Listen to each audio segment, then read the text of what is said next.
Hi friends, how are you friends. हम देख रहे हैं हिंदू मैरिज एक्ट 1955, जिसमें हमने इसके पहले के लेक्चर में सेक्शन 26 देखा था। आज हम देखने वाले सेक्शन 27। सो फ्रेंड्स, सेक्शन 27 के मार्जिनल नोट्स में क्या दिया गया है कि disposal of property. Disposal of property means संपत्ति का व्ययन। फ्रेंड्स में क्या दिया गया है कि in any proceeding under this act the court में make such provisions in the decree as it deems just and proper with respect to any property presented at or about the time of marriage which may belong jointly to both the husband and the wife.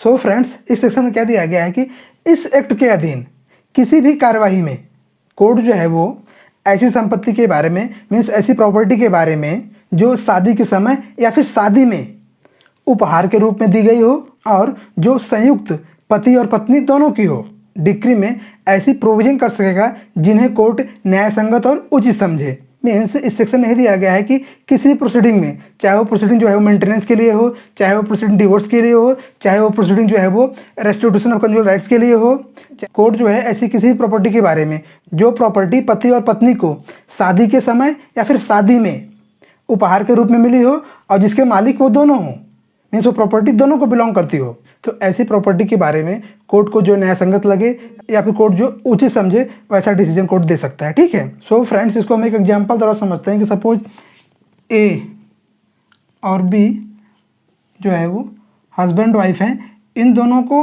शादी में कुछ property मिली थी। ठीक है। तो ये जो property है ये ए और बी दोनों को मिली थी। ए और बी दोनों इसके मालिक थे और सपोज ए ने बी के अगेंस्ट डिवोर्स पिटिशन दाखिल किया।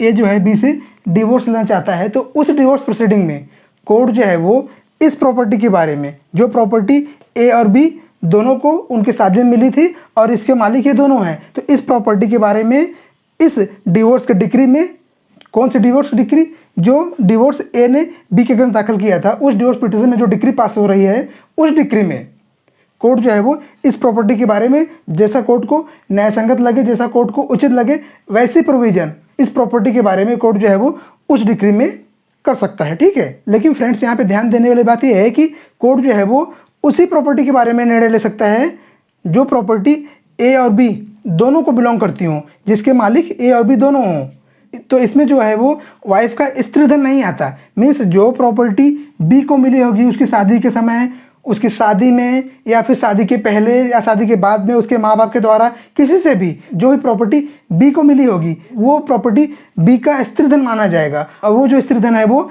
बी की सेल्फ रिक्वायर्ड प्रॉपर्टी मानी जाएगी।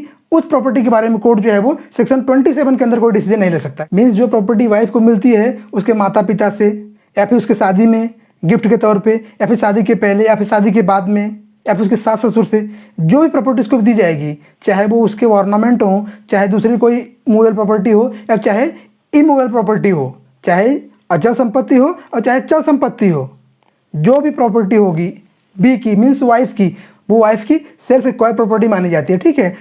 तो उस प्रॉपर्टी के बारे में सेक्शन 27 के अंदर कोई भी डिसीजन नहीं लिया जा सकता। सेक्शन 27 की सब प्रॉपर्टी अप्लाई होगा जो प्रॉपर्टी हस्बैंड और वाइफ दोनों को बिलोंग करती हो, जिसके मालिक हस्बैंड और वाइफ दोनों हों। अगर कोई प्रॉपर्टी जो है वो वाइफ की अकेले की है या फिर उसका स्त्रीधन है, तो उस प्रॉपर्टी के बारे में सेक्शन 27 के अंदर कोई डिसीजन नहीं लिया जाएगा। ठीक है। तो फ्रेंड्स, ये जो सेक्शन 27 है ये वाइफ के स्त्रीधन को जॉइंट प्रॉपर्टी में कन्वर्ट नहीं करता। जो वाइफ का स्त्रीधन होगा, जो वाइफ का स्त्रीधन होगा, ये जो है वाइफ की सेल्फ रिक्वायर्ड प्रॉपर्टी मानी जाएगी। ठीक है। फ्रेंड्स, इसको हम एक केस लॉ द्वारा समझते हैं। केस जो है वो प्रतिभा रानी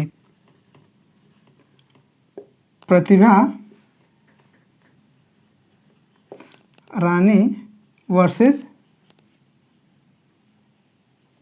Suraj Kumar AIR 1985 supreme court. ठीक है। Page number 628।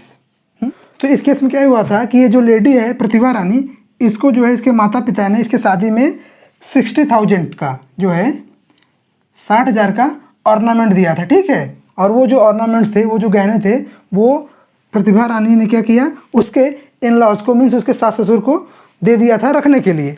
और थोड़े दिन बाद ये जो प्रतिभा रानी और सूरज कुमार में, इन दोनों में डिस्प्यूट पैदा हो गया, इन दोनों में आपस में झगड़ा होने लगा।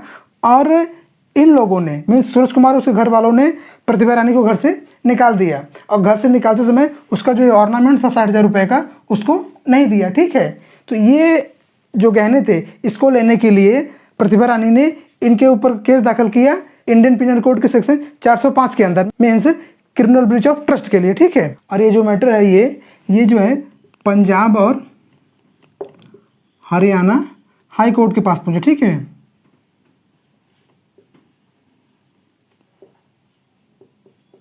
तो इस मैटर में पंजाब और हरियाणा हाई कोर्ट जो है वो उनका ऐसा व्यू है कि ये जो ऑर्नामेंट्स, ये जो गहने थे 60,000 रुपये के, ये भले ही प्रतिभा रानी को मिले थे, भले ही उसकी प्रॉपर्टी थी, लेकिन जैसे उसकी शादी हुई और उसकी शादी होने के बाद वो अपने ससुराल में रहने आई, और ससुराल में आने के बाद ये जो ऑर्नामेंट्स था वो ये दोनों का हो गया। किसका? सूरज कुमार और प्रतिभा रानी दोनों का हो गया, मीन्स हस्बैंड और वाइफ दोनों का हो गया। तो इस ऑर्नामेंट के लिए जो ऑर्नामेंट थे 60,000 रुपये के, इस ऑर्नामेंट की रिकवरी के लिए वाइफ के पास कोई क्रिमिनल रेमेडी नहीं है, मीन्स प्रतिभा रानी जो है वो उसके हस्बैंड के अगेंस्ट या फिर इन लॉज के अगेंस्ट कोई क्रिमिनल एक्शन नहीं ले सकती। इनके पास मीन्स प्रतिभा रानी के पास जो है सिर्फ सिविल रेमेडी है, मीन्स प्रतिभा रानी जो है वो हिंदू मैरिज एक्ट के सेक्शन 27 के अंदर एप्लीकेशन दाखिल कर सकती हैं इस ऑर्नामेंट के रिकवरी के लिए। ठीक है, लेकिन बाद में ये मैटर जो है वो ऑनरेबल सुप्रीम कोर्ट में गया, और ऑनरेबल सुप्रीम कोर्ट ने जो पंजाब और हरियाणा हाई कोर्ट ने जो डिसीजन दिया था उस डिसीजन को रिवर्स किया, और ऐसा हेल्ड किया कि जो वाइफ का स्त्री धन है वो उसका स्त्री धन ही रहेगा। भले ही वाइफ जो है वो मैट्रिमोनियल होम में आकर रह रही है, वाइफ शादी करके हस्बैंड के यहाँ आ गई, मीन्स उसके मैट्रिमोनियल होम में आ गई, इसका मतलब ये नहीं है कि जो उसका स्त्री धन था वो उसके इन लॉज का फिर उसके हस्बैंड की ज्वाइंट प्रॉपर्टी होगी। ठीक है, इसलिए वाइफ को पूरा अधिकार है कि वो इस प्रॉपर्टी मीन्स इस ऑर्नामेंट के रिकवरी के लिए क्रिमिनल रेमेडी अवेल कर सकते हैं, मीन्स वो उसके हस्बैंड के खिलाफ, इन लॉज के खिलाफ IPC की धारा 405 के तहत means criminal breach of trust की कार्रवाई कर सकती है। और इस केस में ऑनरेबल सुप्रीम कोर्ट ने लोअर कोर्ट को यह डायरेक्शन भी दिया कि प्रतिभा रानी ने जो उसके इन लॉज और उसके हस्बैंड के खिलाफ जो क्रिमिनल केस दाखिल किया है उस केस में लोअर कोर्ट जो है वो आगे प्रोसीड करे। सो फ्रेंड्स, आज के लिए बस इतना ही। हम फिर मिलेंगे अगले लेक्चर में हिंदू मैरिज एक्ट 1955 के एक नए सेक्शन के साथ। तब तक के लिए नमस्कार।